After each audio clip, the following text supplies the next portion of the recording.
and that is going to be in Addis as well. IGF is not just the annual meeting. We do have our intersessional work. So we have best practice forums on cybersecurity, the use of norms to foster trust and security, the best practice forum on gender and digital rights, internet fragmentation is the policy network on internet fragmentation. And then we have policy network on meaningful access. And we've got 24 DCs, dynamic coalitions, which focus on a great many things from accessibility to security, environment, connectivity, blockchain, etc. We like to think that the IGF is multi-stakeholder, open and transparent, inclusive, and also non-commercial and bottom-up. And these are the principles that we strive to adhere to while we're planning the IGF meeting. One thing also to mention is that we have over 155 national and sub-region IGFs. Now, for the IGF, we want to also to be careful that at the IGFs that we do discuss issues. So no issue is off the board as such, but we do it in such a way that we don't name and shame, unless if we are naming people, it should be everybody that does that. We don't just name a few people and leave other people out. It is to discuss issues. If we're discussing internet fragmentation, if we're discussing internet blocking, then we should do it at that level, at the principal level, so that everybody can come in. There's some people who do that. This is just an example I'm saying. There's some people who do that, but they may not know that there are other methods to achieve the aim that they want to do, whether it is security, etc. So by having a multi-stakeholder discussion with civil society, with the internet community, with the security people as well together, and they can state what their aim is and whether or not we can come to some sort of a solution that, that doesn't involve disturbing the traffic of the internet. As far as the actual physical arrangements for the IGF is going, I think they're going on schedule. We did do a planning mission early last year in November, and we're going to go back to Ethiopia on the 11th of October as well to do another planning mission, just to make sure that everything is on schedule and have the final talks with the organizing committee and the government. I will just leave it there and see if there's any questions, and I'm happy to answer and of course participate in the discussion that's coming. And that was 7 minutes, by the way, Henrietta. I hope that was... Yes, it was. I'm not going to comment on that. Thanks very much, Shagatai. It was acceptable in duration and helpful in content. So thanks very much. And now and maybe Shagatai later you can add when there are questions. Everyone, please put your questions for Shagatai in the chat.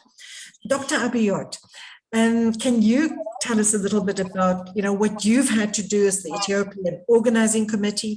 Maybe tell people a little bit also about how this committee has been constituted and what you, and in your capacity as a member of the committee and as the host country government from, the Ministry of Innovation and Technology, what you've done. And please feel free to say a little bit more about yourself. Dr. Abiot, you have the floor. Okay, thank you very much. First of all, I would like to thank the organizing committee for allowing me to speak on this forum. Shagatai has clearly indicated most of the things, but I'll focus on some of the activities focusing on the local preparation. And as you know, Ethiopia is a country of 123 million population with 101 million square kilometers wide.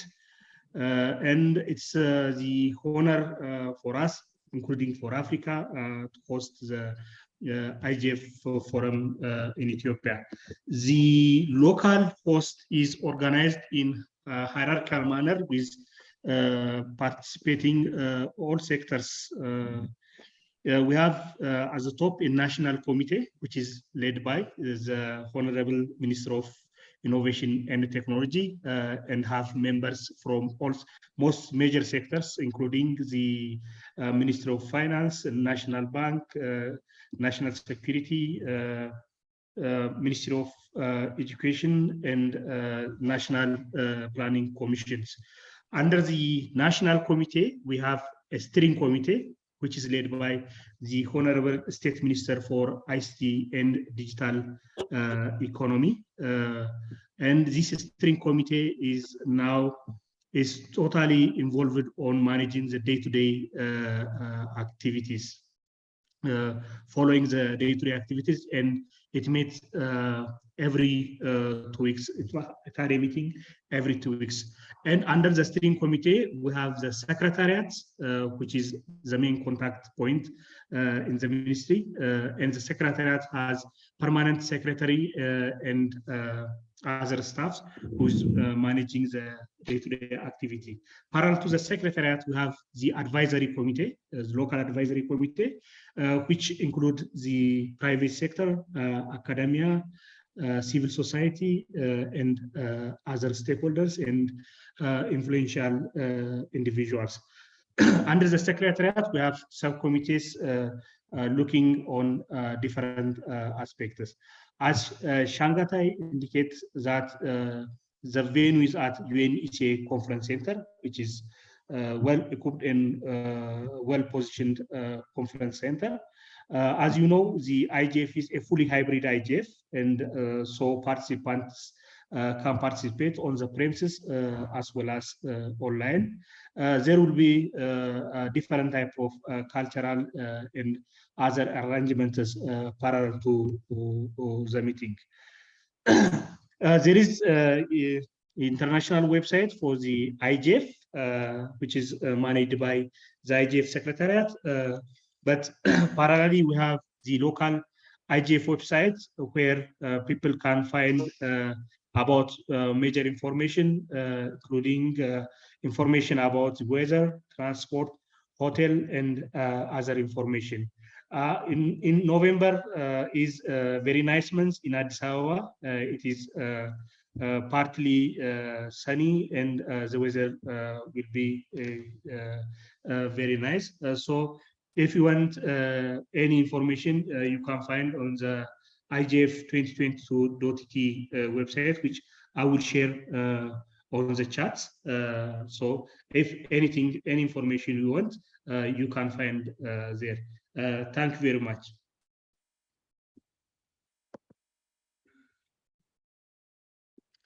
Back to Anita. Thank you very much, Dr. Abiod. And I see there's already a question for you, but we'll come to it later. I'm just going to read the question so you can keep it in mind. And that was from a participant in the National Internet Governance Forum, which took place for the first time this year.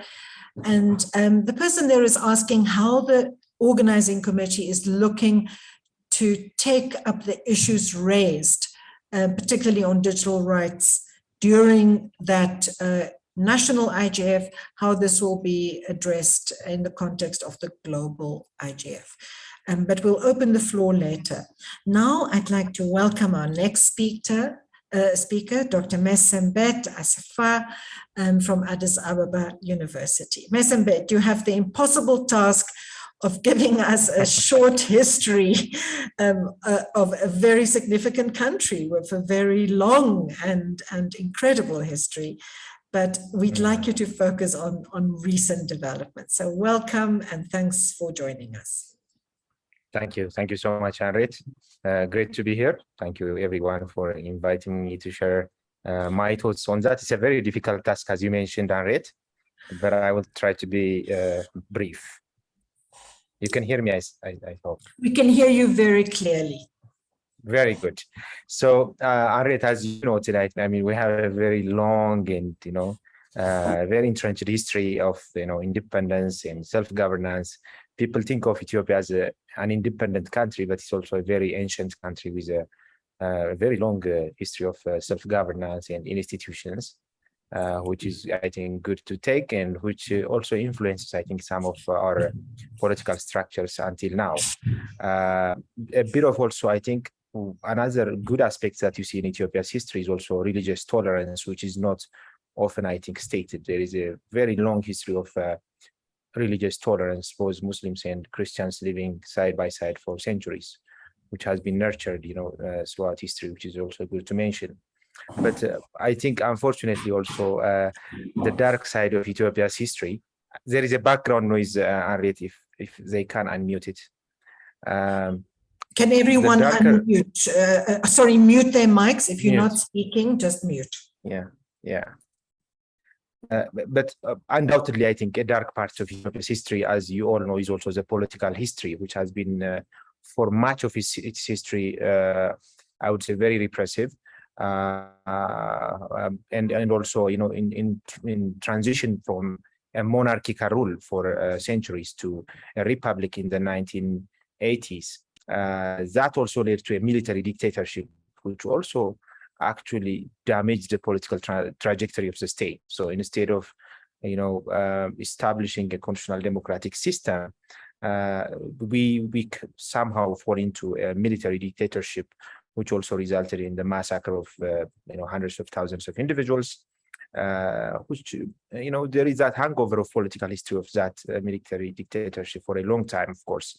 And in 1991, as you know, the Ethiopian People's Revolutionary Democratic Front, which TPLF was the anchor political group, took over political power in 1991. There was huge optimism for political change in Ethiopia because so much sacrifice has been also made, as you know. In 1995, a new constitution was adopted, which had very good, I think, it was good intended in some respects, which has respect for human rights, but also people like myself, we have some major also criticisms on that constitution because Ethiopia became practically an ethnic federation, which still now haunts, I think, the political structure of the state. And hopefully, I think in the future, there will be significant discussions on what kind of political structure we need to pursue in the future. But also, I think after the constitution was adopted, like I said, the EPRDF became a more dominant political group, highly authoritarian in terms of its political stance. It was not the ethnic federation that was a problem, but it was also a highly repressive government and state structure. People tend to forget that as well, I think, when looking at the current political context in Ethiopia, because what was evident in the more recent history of Ethiopia was that when the EPRDF and the TPLF-led government became highly repressive, people were just fed up and needed change. We are somehow in uncertain territory currently. There are political discussions going on, but Ethiopians needed change. People don't seem to understand that. The government that was operating for over 30 years was highly repressive, and there was huge optimism that still exists, I think, partly, although the conflict is tragic as it is. And also one very pivotal moment that people tend to forget is that in 2005, there was a major national democratic possibility of democratic constitutional change that could have happened, as you know, because a political group, the Unity for Justice and Democracy, that contested the EPRDF. Most people believe they have won the election, but the government, of course, rigged the election, and many of the political opponents were imprisoned. That significantly damaged Ethiopia's political trajectory for the subsequent periods, because that in 2005, if you look at the political history, most of our repressive laws that did exist at that time, the anti-terrorism proclamation, the media proclamation, and many of the repressive laws were adopted as that. So the EPRDF political ideology was very highly leftist and authoritarian. So they operated under this rubric of what they called revolutionary democracy and an idea of developmental state. They don't want to say it, but it's clear that it's very clearly authoritarian. And people, of course, needed change, and the political protests continued until 2018, when Abiy Ahmed, of course, took over political power in Ethiopia. The background to that is that the public, like I said, largely there was widespread political protest in Ethiopia for anyone who tried to follow Ethiopia's political transition.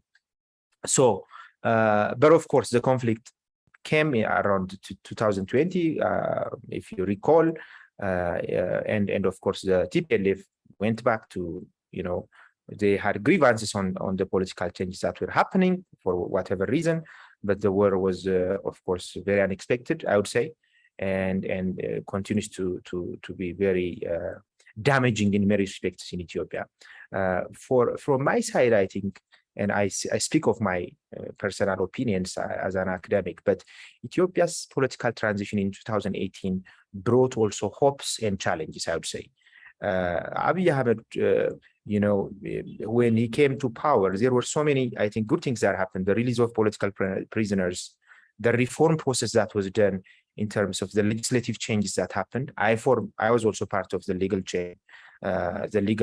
drafting committee. We changed many of the laws. In fact, some of which had implications for internet freedom and media freedom. But of course, whenever there is conflict, I think the democratic pace in transition becomes very problematic, of course. We understand that. But when I saw and read the title of even the agenda, I mean, safety concerns, and I think sometimes we overstate, political situations in Ethiopia, I would say, and in most African states, I would say. Ethiopia needs, for me, support at this particular time. And, the conflict, we could talk about the conflict in many respects, of course, and we could have our opinions, but this is a time Ethiopia needs reform. If you look at the changes made in the privatization of the telecom, which never happened, I think, there are new possibilities also. As much as we have challenges, there are new possibilities, and I hope that with that, the forum, the IGF forum also creates, I think, more better understanding of our current situation in Ethiopia.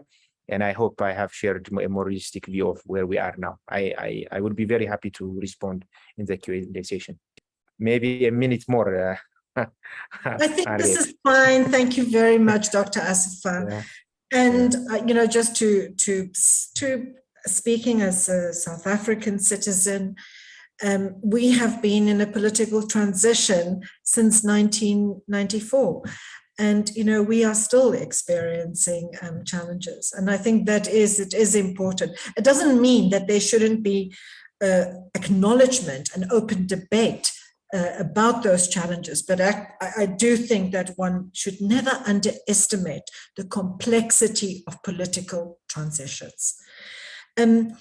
Next, we don't have Fiseha Tekle with us, but Barhan Taye, who is an independent researcher and has done a lot of work on human rights, has kindly agreed to step in and to give us an overview of some of the foremost human rights challenges that are being faced by Ethiopians at the moment. Barhan, you have the floor. Thank you so much, Arnett. And good afternoon, good morning, everyone. My name is Barhan. I hope I'm doing justice to, because I was supposed to be here to talk about the human rights implications of things that are happening in the country, and I hope I do justice to the people that are not necessarily here to speak for themselves today. As Mesembet said, there are a lot of opportunities, but the reality is that, we are living in a country that is experiencing, egregious human rights violations currently. There are ongoing conflicts in Tigray, conflict in Wallagga and Oromia, which is really actually not reported that much. And then conflict also as well in some part of southern part of the country. Both Amnesty, Human Rights Watch, the Ethiopian Human Rights Commission, the UN have accused all warring parties of egregious human rights violations, war crimes, crimes against humanity, and there are, of course, we can't be oblivious to this. There are calls that, that this actually what's happening in Tigray could amount to a genocide currently. So that's sort of the discourse that is happening in the country. So the different warring parties, have killed, have raped, have done egregious human rights violations against the most vulnerable and the minority in the country. And this, the government is fully complicit in this, but also the warring parties. The conflict is not just within within the country. It also has involved the Eritrean forces, who have been held culpable of crimes against humanity and war crimes in the country. So, we don't want to. It's not an easy situation. So, if we particularly look at Tigray, Tigray has in northern part of the country, and some parts of Amhara region have been closed off since the conflict started in November 2020, and things are not looking good. Right, like, so people are unable to talk to their to their family, and I know Felicia will talk a bit about the international shutdowns that are happening in the country, but we also know that ethnic Tigrayans have been targeted in the city, in Addis. Mass arrests of citizens has happened, and it's the reality is that if you're a Tigrayan today, it might be very difficult for you to live in Addis or to function as anybody else would. That's not necessarily a Tigrayan. So. We do have opportunities in the country, but the human rights violations and the challenge are quite serious. Currently 6 million people are not necessarily getting any government services, whether it's banking or electricity or any other services. Whether who's to blame for that, I think that's up for conversation, but the reality is that significant part of the Tigrayan population is currently not getting any kind of service, including humanitarian or medical or electronic or telecommunication services currently. The same goes in Wallagga and Amhara region as well. Wallagga and Oromia region has been equally affected by similar situations, but again has been underreported. And we see ethnic and targeted attacks against Amharas, Oromos, Tigrayans, more or less across the country, where minorities exist there. The likelihood that they'll be attacked is serious. It's very difficult. Addis is safe and everything else, but I'll be honest with you, if I wanted to drive from Addis all the way to any part of the country currently for more than 4 or 5 hours, that will not be possible. Right? Like, so the situation is concerning, grave, but we do, of course, have opportunities to improve. Then moving on to sort of, IGF and the digital space.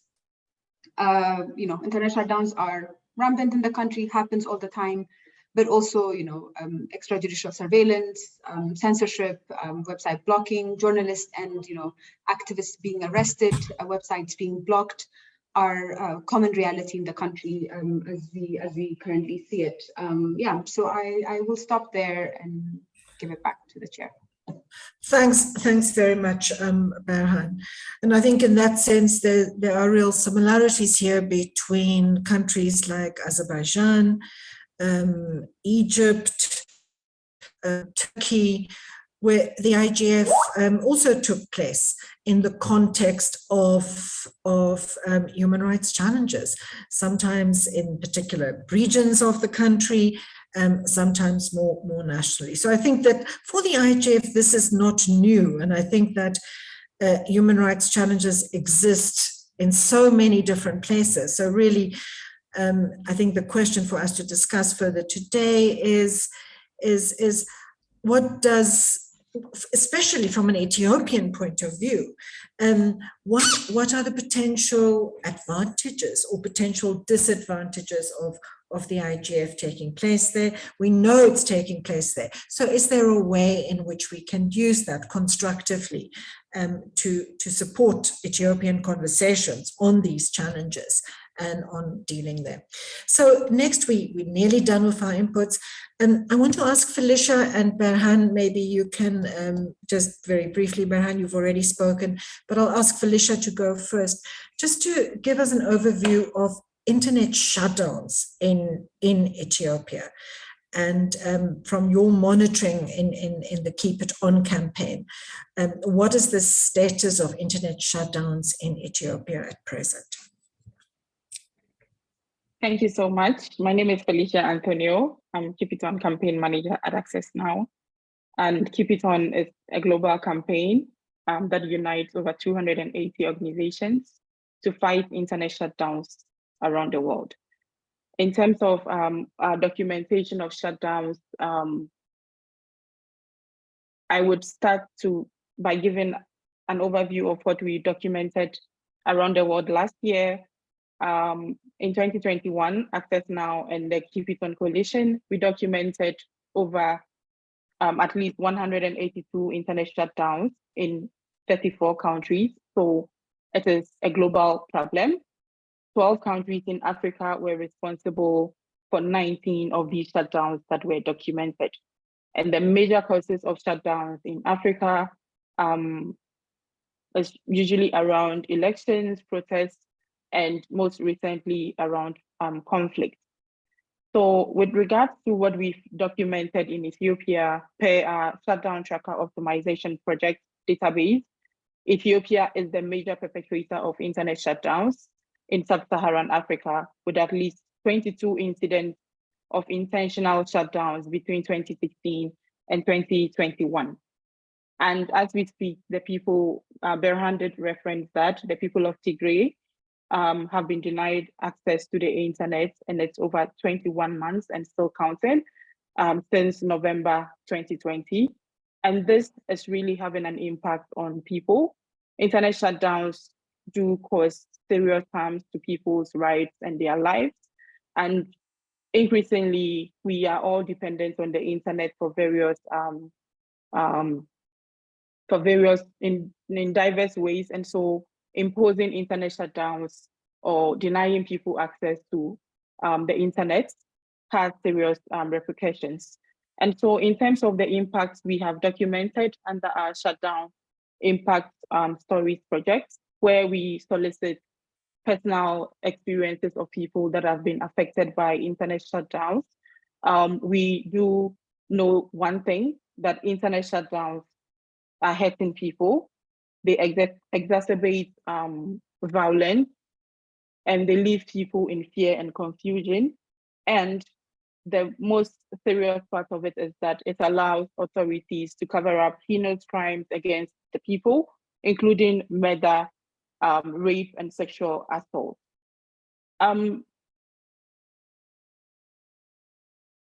As also Berhan did mention briefly about how the internet disruptions is preventing people from staying connected, and that is a trend we've seen.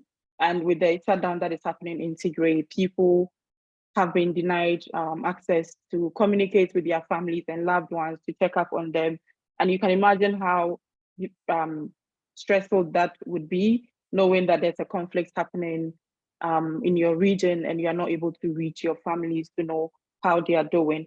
And of course, businesses, schools, and other institutions have also been heavily impacted by the internet shutdown. We did also document that the internet shutdown is amplifying humanitarian crisis, making it difficult for humanitarian institutions to be able to provide essential services to people that are in the affected regions, and also denying them access to life-saving services. Internet shutdowns, of course, makes it really difficult for journalists, human rights defenders, civil society access, and many others to monitor, document, and report on the conflict, and also provide emergency support and resources to the affected people. And then again, we've documented and seen how it makes it also extremely difficult for journalists to just continue to document and report and provide information effectively with regards to what is happening in the Tigray region and other areas that have been impacted by the conflict.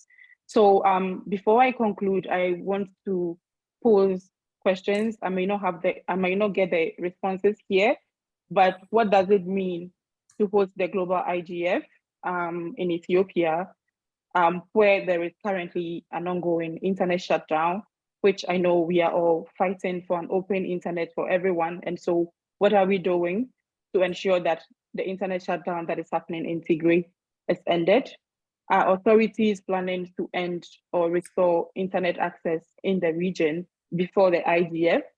And will authorities in Ethiopia use this opportunity to commit to bring the practice to an end with the hosting of the IGF, and not impose internet shutdowns in future? These are my questions I want to leave with, and I don't know if I'll get the responses here, but then if they can be passed on to the authorities, I'll be grateful. Thank you.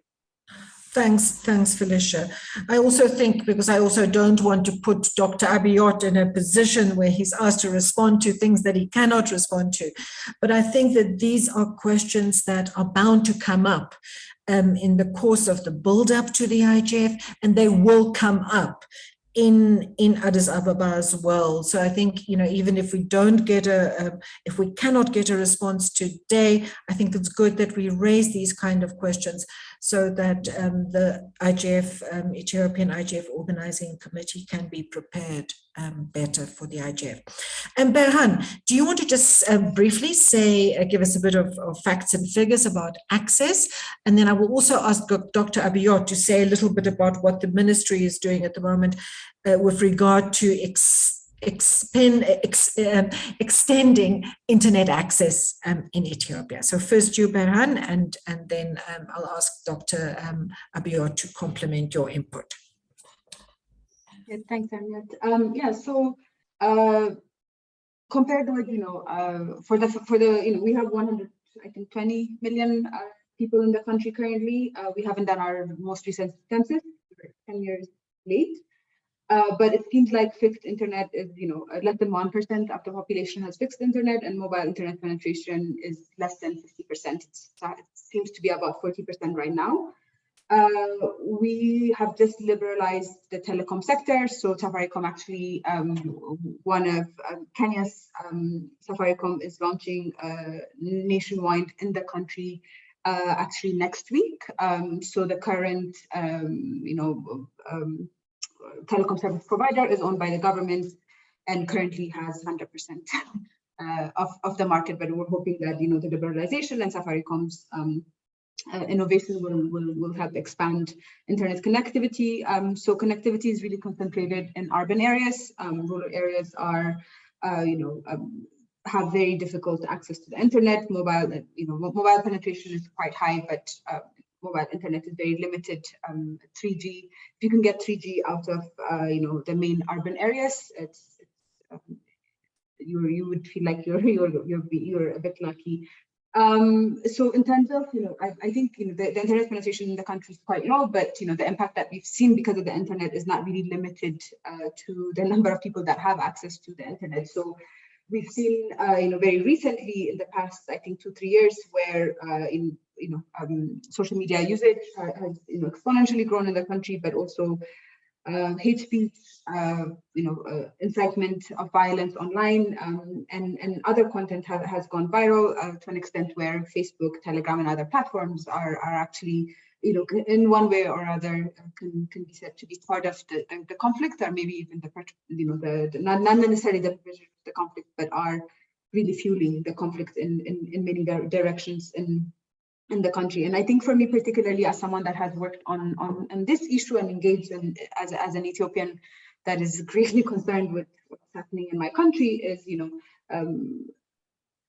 if the IGF is actually going to happen in Addis and it's not going to be cancelled, then I think the question of what do we do for those of us that are allowed to speak and to occupy that space, what can we do for those that are not allowed to speak currently, where the government is intentionally, silencing voices. So how can we, as civil society organizations that are going to be at the IGF, collectively advocate on the behalf of those that are currently disconnected and are not present? So that's sort of the question that I'm also struggling with. Back to you, Arnett. Thanks, Berhan. And I just have to contextualize those access challenges in Ethiopia are great, but they are great in many other countries in Africa as well. The reality is that as a global community, we've just not made enough progress in closing that access gap. So, but we'll come back to your question about how these conversations, can be raised at the IGF. But Dr. Abiot, can you tell us a little bit more about, because I know the ministry has also been taking various initiatives to extend access and make it affordable. If you can just quickly add a bit on liberalization, are there other initiatives you want to highlight briefly to extend internet access? Yeah, okay. Thank you very much. I'll explain what we are doing to expand access. But before that, maybe I want to comment on some of the opinions. Yeah, it's true that people are affected devastatingly. And our brothers and sisters in Tigray and other regions are affected by this war. But as Brian said, the question is whom to blame. This is what not mentioned usually, whom to blame. They talk about internet shutdown in Tigray, but they didn't raise the issue of who destroys the infrastructure. To make it things balanced, we need to discuss about the infrastructure from Dabra Brahan to Kobo is destroyed, and now it is recently rehabilitated. So it's not only that the internet is shut down in Tigray, but there are a lot of infrastructure destroyed on the way.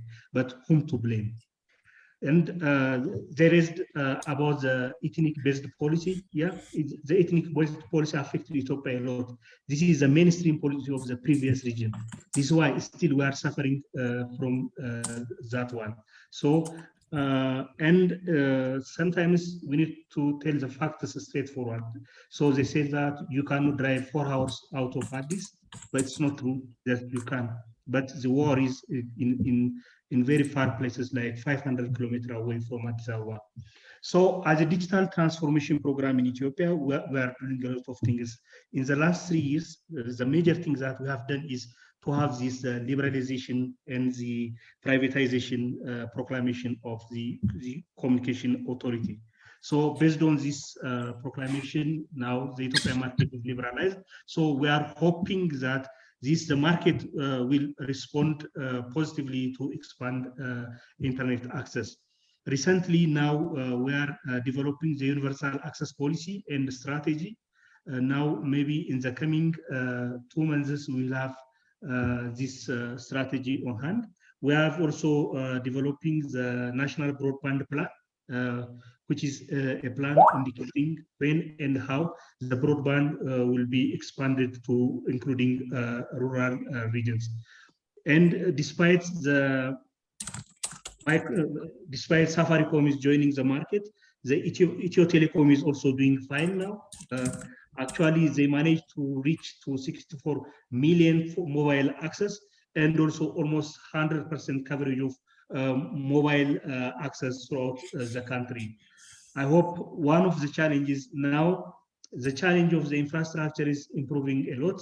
We are improving in terms of infrastructure, but the question of access still remains because of a large number of illiteracy. You know, the illiteracy rate is very high, so unless the people are literate enough to use their mobile and to use the internet, it's the problem will continue for some time. But in terms of infrastructure, in terms of coverage, things are going better. Thank you very much. Thanks a lot for that, Dr. Abiod. So we are now reaching the open component of this. So I invite people to ask questions, raise your hands. We have some questions to start with. I just wanted to start by, as I did earlier, just to contextualize this. You know, the world is a place with so much diversity and so much complexity. I don't think there's any country that has hosted the IGF that's without any challenges at all.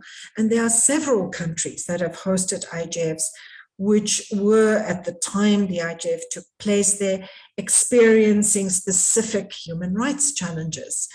And then there are also countries where the IGF has taken place where there are access inequity challenges as well. So I think this is part of the reality of the world, and I think it's part of what the IGF can actually shine more of a light on. I also think that none of us would want to have the IGF only in countries that have no challenges, that aren't experiencing the challenges that we talk about in the course of our sessions, the content of the program. So in that sense, I think there's real value in my experience. There has been real value of using the IGF and having the IGF in locations where these challenges are experienced, so that we have the voices of the people that are living with those challenges on a day-to-day basis, being part of the discussion, shaping the discussion. So that has been my experience. I think it's also been my experience that sometimes there has been difficulties with people participating in the IGF who would want to criticize government, challenge government, to find that in a way that is consistent with the UN guidelines and the UN Code of Conduct that Shengetai was telling us about. So I think there are ways of doing that, and there are ways of doing it constructively. But I also think it's very important to recognize, and for host countries to recognize that, in fact, if people are using this forum to raise questions, to challenge, that's in fact a vote of confidence. It's a way of engaging constructively, and that's what we hope the IGF will achieve. But it's not always easy, and I can certainly share from my own experience that the condition of human rights defenders in some countries that have hosted IGFs did not necessarily improve after the IGFs took place. But I think what is very important, and this certainly has been, I think, the view of Association for Progressive Communications as well, is to let the voices of the people in that country really drive this discussion, because that's what's important. I think for people from the outside to look in and judge, that is not what the IGF is about. It really is about creating a space for people living in that context, even if they have differences of views, if they're from government or civil society or the media or business, but to create a space where they can engage openly and frankly. So there's no perfect answer to this. I think what I want to do just to start us off on this discussion, and maybe Shengetai, you can just share briefly, what you feel works well and what you feel might not work well in how the IGF has responded to or tried to respond to context where there are dissenting voices that are using the IGF as a platform to raise their concerns. So Shengetai, I'm going to put you on the spot there first. And in the meantime, everyone else, I'm looking out for your hands and your questions. Thank you very much, Henriette. And yes, and thank you for saying what you said. Yes, it is a very difficult, and there are very complex issues at hand. And in the IGF, for instance, there's a couple of things that we have to keep in mind. Yes, just for the issues that we're discussing, which fall under the heading of basically internet fragmentation. For our schedule for this year, we do have the policy network on internet fragmentation. We do have our main heading, one of our main themes is avoiding internet fragmentation, and then another one is connecting all people and safeguarding human rights. And then, and also something that is also very well connected with all of that, of course, is enabling safety, security, and accountability. So all those things are interrelated and are interconnected. And the value is to have a informed discussion amongst all stakeholders so that they can air their views, but not in an antagonistic way, but just by discussing the issues. And I'll just paste in the code of conduct here as well, that people can take a look at it. And that's the code of conduct that actually governs the way that we talk at IGF meetings. And it is a bit difficult for some people to adjust their speech to the code of conduct. But when we have these discussions, I think by adhering to that code of conduct, we can discuss amongst opposing parties and go a long way into what can we do to ensure that we do have that one safe, secure, accessible, and affordable internet. And another thing I'd like to mention as well is that, yes, in the UN context, there is this what is said during the meeting. People cannot be made accountable. I mean, they cannot be arrested for it, or etc. But they have to adhere to the code of conduct. So you do have to balance those two out. There's the immunity of the written and spoken word, yes, but there is also the code of conduct, and those two can go side by side. So we're not there to attack or to blame, but to discuss and see if there are solutions that maybe both parties have not seen.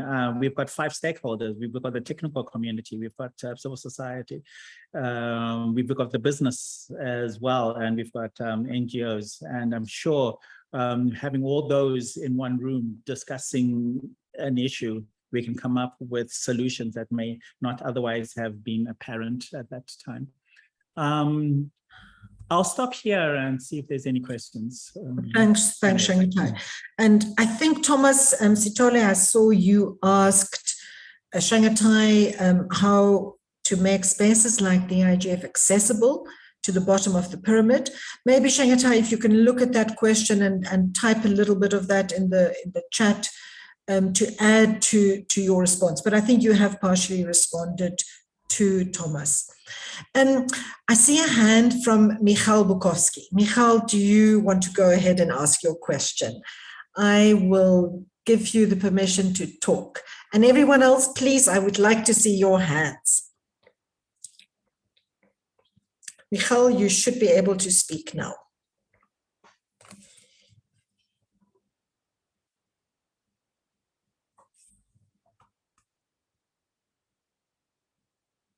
I cannot hear Michal, but I will read his question because he wrote it earlier. He was asking specifically what conflicts there are in Ethiopia at present and to what extent they affect people. I think we've heard quite a lot about that. I think there's a very specific conflict in the north, in Tigray, which we've heard quite a lot about. Which has involved armed conflict as well. And it's a region that's affected by, as a result of this conflict, massive disruption and destruction of infrastructure. And human rights violations have been recorded both on the side of the Ethiopian military and on the side of the Tigrayan forces that they are fighting with. So that's one very specific comment. I won't say much more about that. We've heard conflict. We've heard quite a lot about that. But there are also conflicts in other parts of the country that break out from time to time. And I think in that sense, it's very similar to many other countries in the world where you have quite a stable capital and a fairly stable economy. But there are conflicts that emerge at a regional level from time to time. So I'm not sure if Mesembet, you wanted to say more to what specific conflicts there are at the moment. I do think that we should be, the sense is, and Mesembet, maybe you can clarify in which regions people are affected and in which regions they are not. Thank you, Henriette. I think you have explained it very well. The more organized conflict is in Tigray region and parts of Amhara, northern Amhara region, and then also in parts of Afar region. So these are the 3 regions that are affected by the conflict. But there is also a bit of more organized conflict also in Wallagga region of Oromia. Not the entire Oromia is a big region, of course, but one particular zone.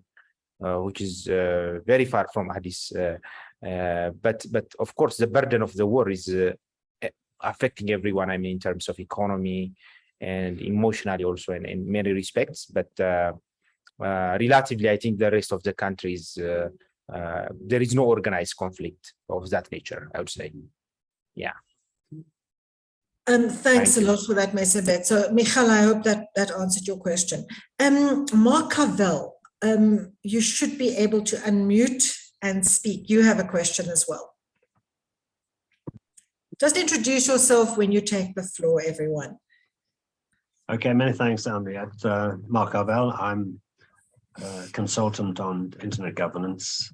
I used to work for the UK government. I'm a member of EURIDIG, the European IGF. I'm a member of the MAG's working group on strategy for the IGF, and I'm also an advisor to a dynamic coalition on internet standards, security and safety.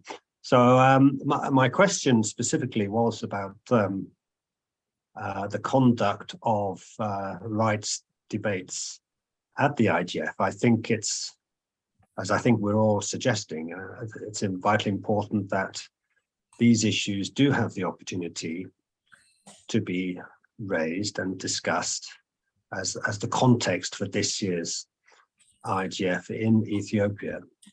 And I mentioned the village, whether if groups that are active in the rights area wish to present their case for regarding the situation in Ethiopia in the village from a booth. Is that possible? Are there restraints on that derived from the code which you mentioned, Chengetai, the code of behavior for the IGF?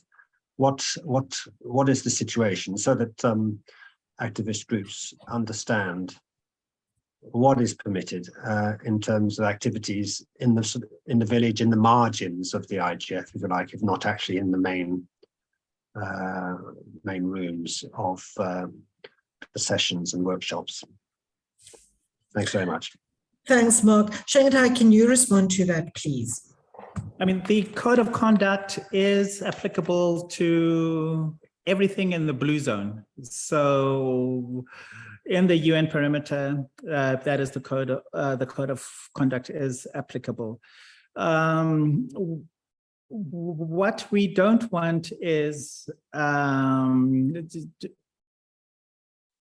just specific instances of just a booth singling out one single entity, one single individual, or one single company, whatever it may be, for doing something that is more widespread. If you are having a booth that discusses safety, security, and accountability, I mean, yes, that's fine. I mean, discussing it as an aggregate, because this is a global meeting, that is fine. But just picking one case study, and if it's from one angle, then as we know, I mean, in most things, there's not just one side of the thing. There's n+1 side. How many n and then +1 is as many sides there are. So we wouldn't encourage that in the IGF village as such. But you can discuss the issues. Yes, you can discuss internet fragmentation. You can have, but not, you know, a case study, put it that way. Yeah. So I'll also try and add here, being sometimes in my past as a civil society activist, having been called in and hauled over the calls by UN personnel. And I think it is, it's quite a blurred boundary. I think you have to be cautious about how you approach it. But we have had, for example, very frank discussions on internet shutdowns at the IGF, where we have named particular countries where shutdowns have taken place. But I think, as Chengetai says, because that is then discussed as part of a global issue, and it's approached as part of a problem that affects multiple countries, that can work within UN guidelines, whereas just homing in and focusing on one specific country might not. So, but I think it's also worth to consider that in some countries where the IGF has taken place, people with human rights concerns have chosen to have meetings outside the IGF, outside the blue zone. They've tended to still do this in a multi-stakeholder way, inviting government representatives. There's a case in Istanbul, for example, but they felt that they would be able to focus more specifically on discussing national issues by having a forum outside, but alongside the IGF, but not inside the UN perimeter. So there are different ways of approaching this as well. I see a hand from, was there a question here? Are there other questions in the, Jorge, you had a question. Did I see you ask a question, or am I imagining that? Jorge, didn't you have a question? I will allow you, not now. Okay, thanks. Anyone else with any questions or sharing any experiences? Felicia, I see your hand is up. Please go ahead. Yes, I'm quite finding it difficult to situate the kind of work we do in the IGF context. And we focus on internet shutdowns, and we name and shame governments that perpetuate shutdowns. So I would like to understand how I'm supposed to speak if I'm on a panel and I want to discuss internet shutdowns, raise awareness about them.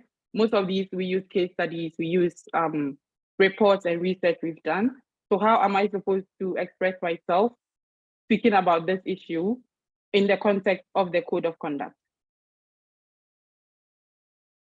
Shengatai, do you want to try and clarify on that? Because I don't think Shengatai was saying that you can't mention examples or share facts and figures. But Shengatai, let you elaborate.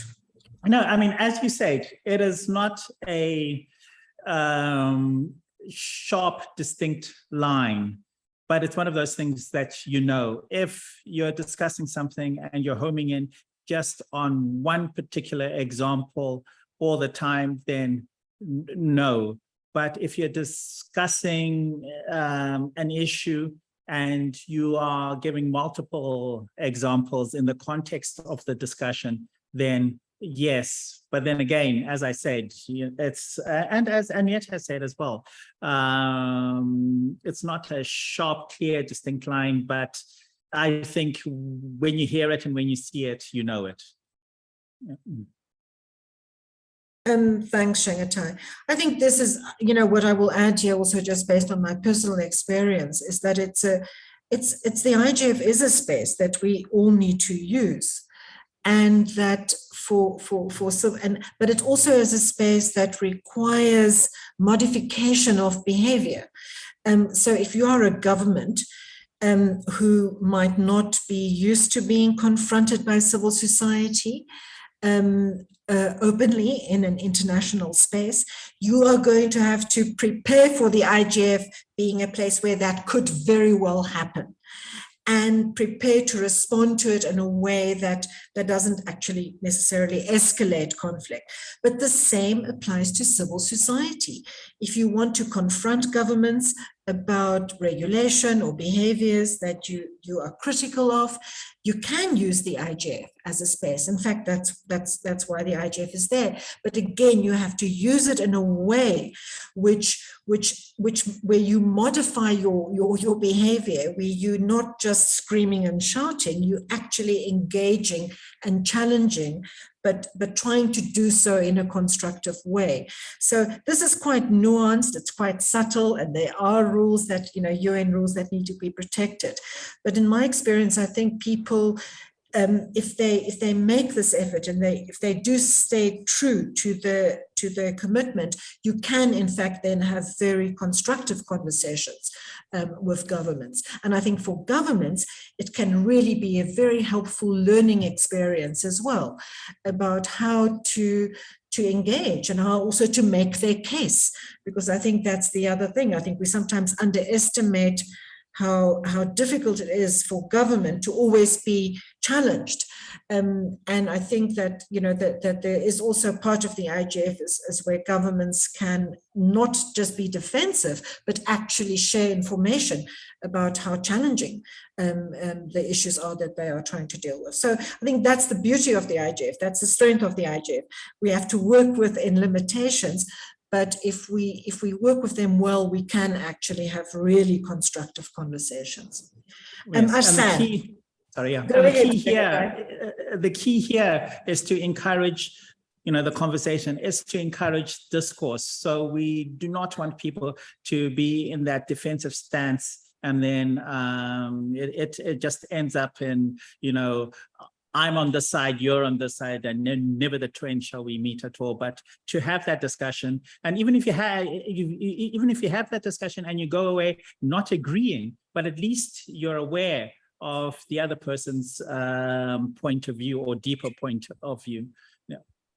Thanks, Shengetai. Arsan, please, you have the floor. Introduce yourself. Felicia, is that an old hand or a new hand? It's an old one.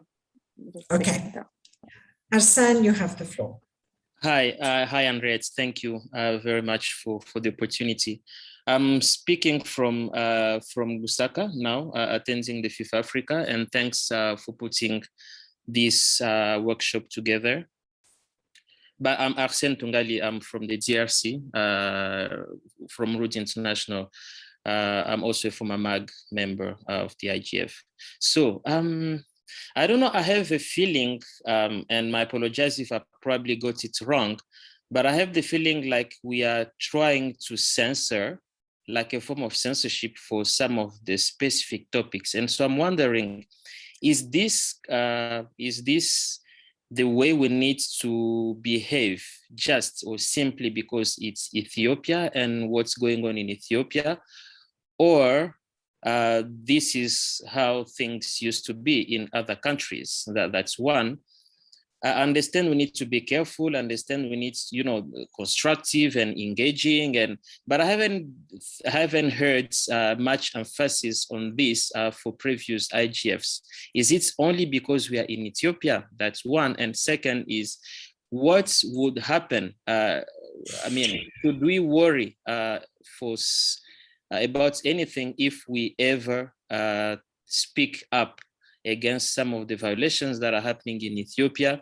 Should we worry about our own security, like the physical security of participants who probably openly speak or engage directly with the Ethiopian government on some of the specific issues they feel the government of Ethiopia needs to understand? So those are my questions, and I hope I came it clearly.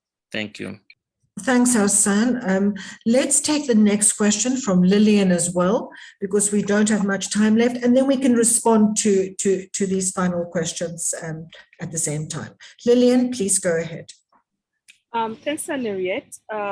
Mine is not a question, but it's a reaction to, I think, one of the questions in the chat room. And this is from Masa, I think, Mizana. And he's asking what is being done to make the IGF more inclusive in terms of bringing more voices of regional actors who are often excluded from these kinds of conversations. I think, well, I'm not speaking on behalf of for Shengtai, but as one of the coordinators of national and regional initiative that is for Uganda and the East African region, and also having been involved in the Africa IGF, there are those platforms that, for instance, say, for the voices, say, from Africa, where the organizing and their particular sessions for, for these NRIs to meet and talk about, the voices, whatever topics or issues that have been raised from these national and regional meetings. And I think what I've, in this IGF in November, there's a particular session that is focusing on digital democracy. And I don't believe that this will be some sort of global voices or participants from the global voices, but these there'll be NRIs. So for people from Africa and do have a national or regional forum, this is the opportunity for for us to come and participate and be able to articulate whatever issues that we are seeing in the region and see how this can, probably share experiences and lessons with the global forums. So I think that is one of the ways that, the IGF is inclusive, because it does that kind of bottom-up approach where we have dedicated sessions to national and regional initiatives. Thank you. Thank you, Lillian. That's very helpful. I'm going to just read, actually. Well, or maybe I don't need to read it, but I think that question about how to bring in local actor and local voices is very important. And I'd like, in their closing round of responses, the panelists to also reflect on that. So I'm just checking if there are more questions. There's a comment from Mark Cavell, who says it's important for more governments and parliaments to participate constructively and collaboratively in the IGF ecosystem.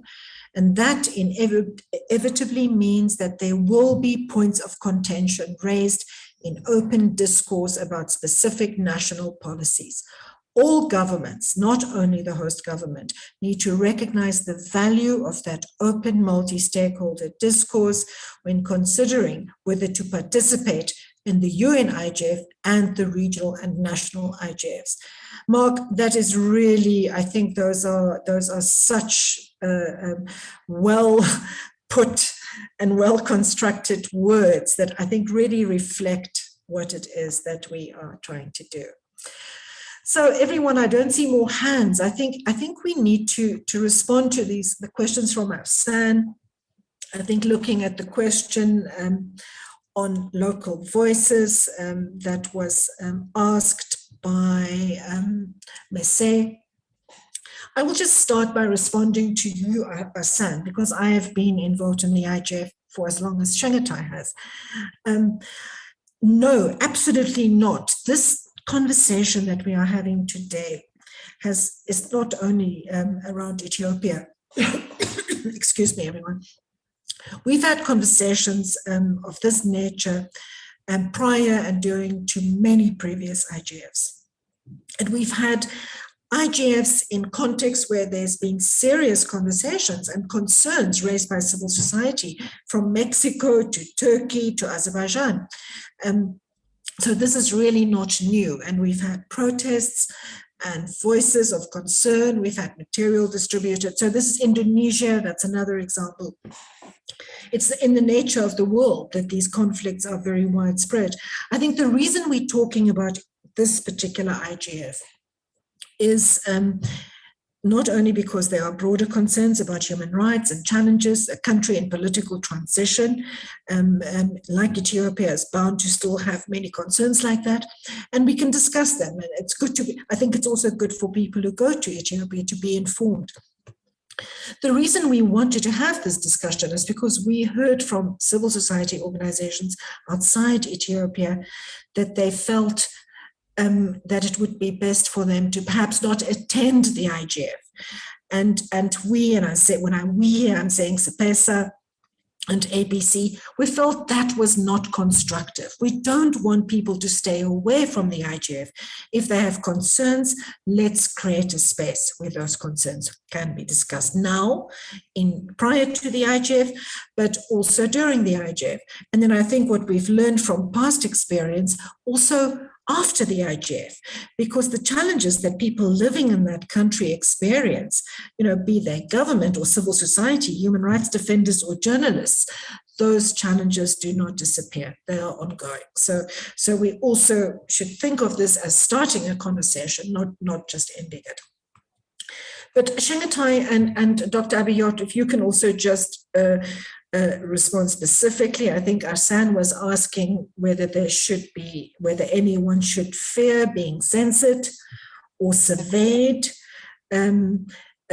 Should anyone be concerned for their personal safety, arrests? Do you want to just respond to that and clarify again? I think you've mentioned it, but it's good to really clarify the nature of the IGF is a UN conference inside Ethiopia. So if I can just first ask Dr. Abiot, you can go first, and then Shengatai, just some responses to that, and also to the question about what efforts the Ethiopian Organizing Committee have taken to include local voices, small businesses, local organizations, and so on.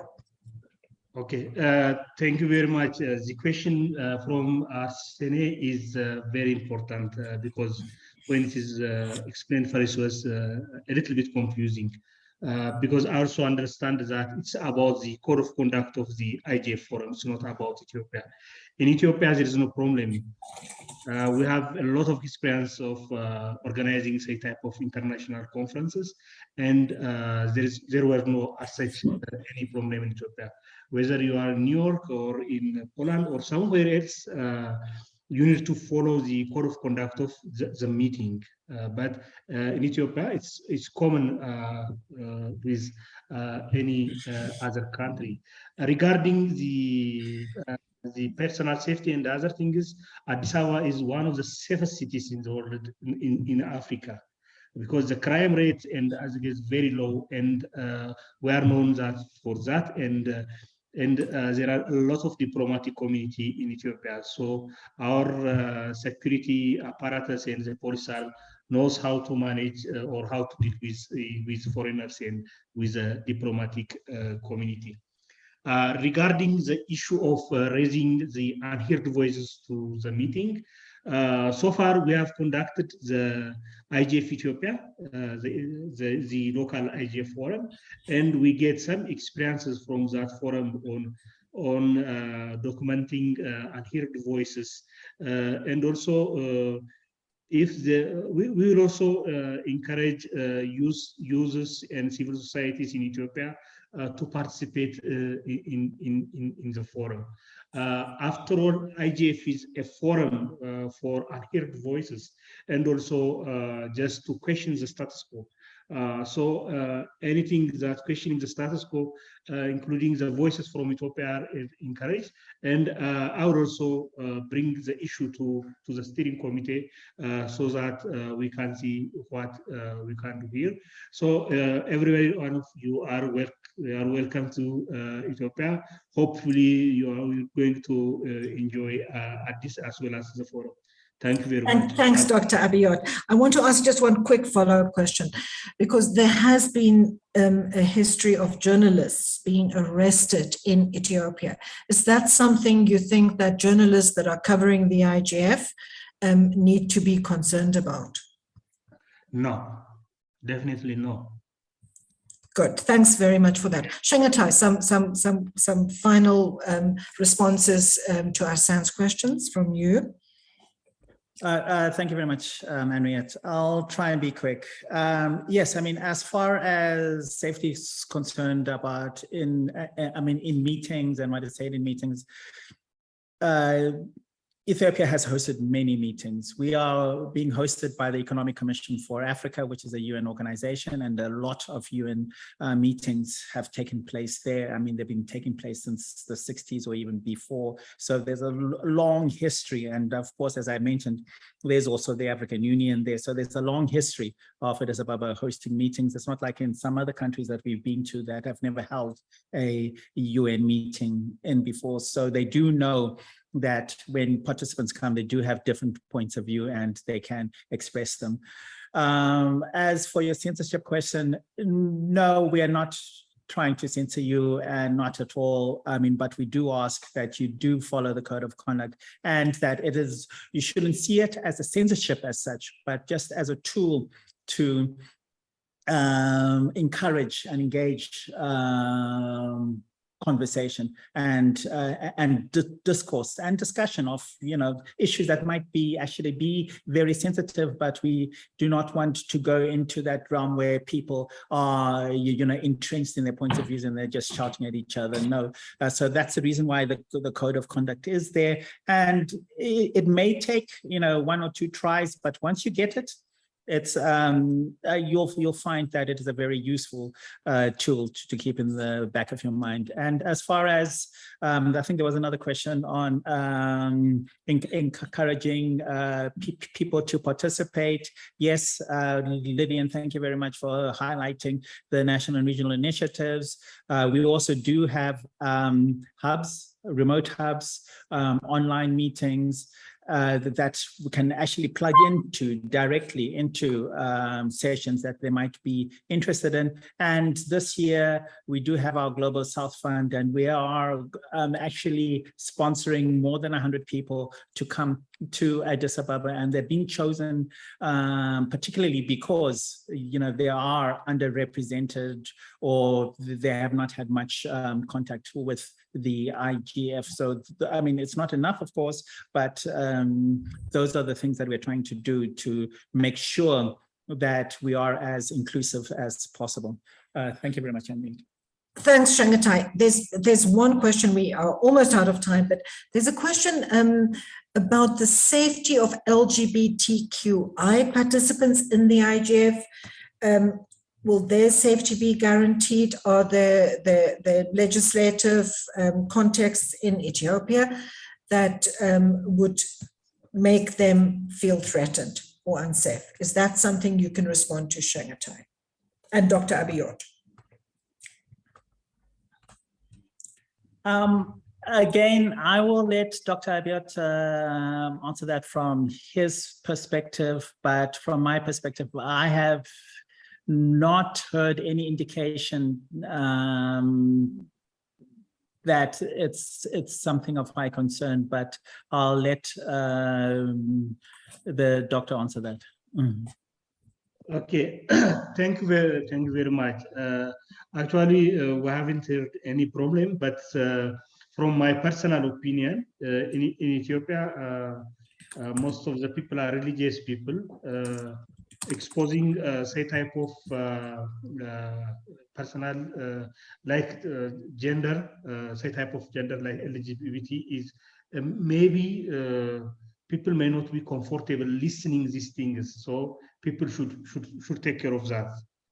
Otherwise, there is no open discrimination or anything else. Thank you. Thank you very much, Dr. Abiot. Thank you, Shangatai. Thanks anyone else who's asked questions, who's contributed. Do any of the other panelists want to make any closing remarks?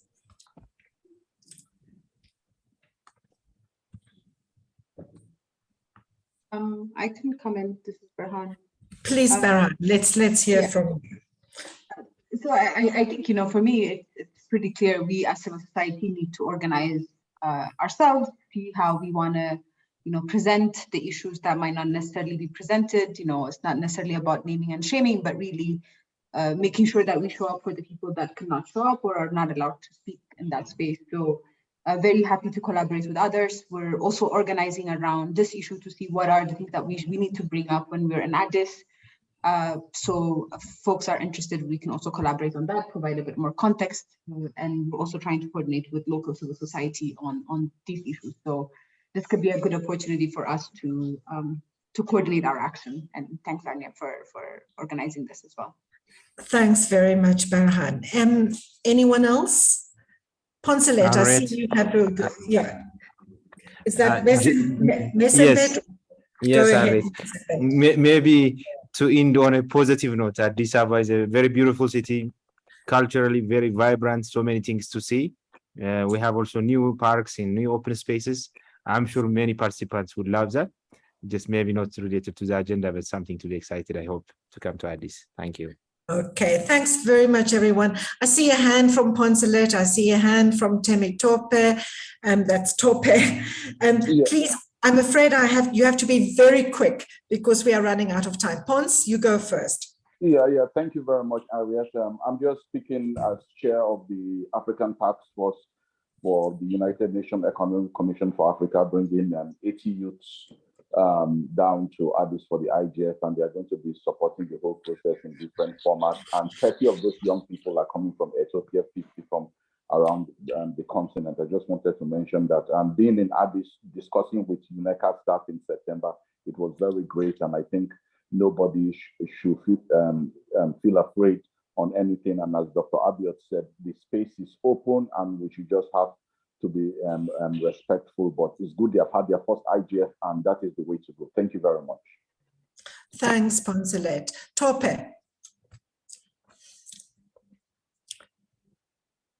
I see Tope's mic is not enabled. Tope, please go ahead and use the chat. Well, I actually have to, I have a session as well. So I just want to thank sorry, who's speaking? Tope is saying something. Okay, go ahead, Tope. So very quickly, thankfully, Hassan got to my first question. The second is, I noticed that there's a process that requires people to now register for in-person participation. That process has very little information. We don't know like the selection criteria. We don't know when we're going to hear back. It's been like a month and I haven't heard anything, and you're not expected to come to the IGF if you are not given permission to be in person. So I just wanted more information about that process, if it's possible to get that from this panel. Thanks, Tope. That's Shangatai, that's a question for you, very quickly. Yeah, can you just send me an email and just give me your name so that I can look it up if you say it's been some months, because we usually try and do it within the week that you are approved. So just please send me an email with your details and then I'll look it up. Thanks, Tope. So that's an anomaly of some kind. So, and you can also follow up. I can put you in touch with Shangatai if necessary. So everyone, we have to bring the session to a close. I really want to thank CEPESA and APC for organizing this. Berhan, who has really been incredibly helpful, and also the Ethiopian Organizing Committee, David Bekele, who is not with us, was also very helpful, and everyone for making time. This is not a seamless process. I think we have to commend the Ethiopian government for hosting the IGF, considering all the other challenges they have. But again, I think for Dr. Abiot, for you and your colleagues, this is also an important moment to expose yourself to criticism as well, and to conversation. And I think if we go into this space with that openness and that fact that, that nothing is perfect, we have to change, we have to work together, we have to collaborate. And I think Mark Cavell, you captured it very well in the chat. This is not meant to be easy. If it was easy, it would just be about marketing our countries, marketing our connectivity. But that's not what the IGF is about. It is about coming together to confront what's not working and to find solutions. I think for civil society, as Berhan says, there are different options, different solutions. I think we can trust that the IGF will be a safe space for us to use and to use constructively. I personally have also lived and worked in Addis, so I echo Mesembet's comments. It's an incredible city, and I do hope to see you all there. Thanks very much, and enjoy the rest of your day. Thank you. Thank you very much. This time tomorrow. Thank you very much. Thank you. Bye. Are you sure about that? We're going to still be here this time tomorrow.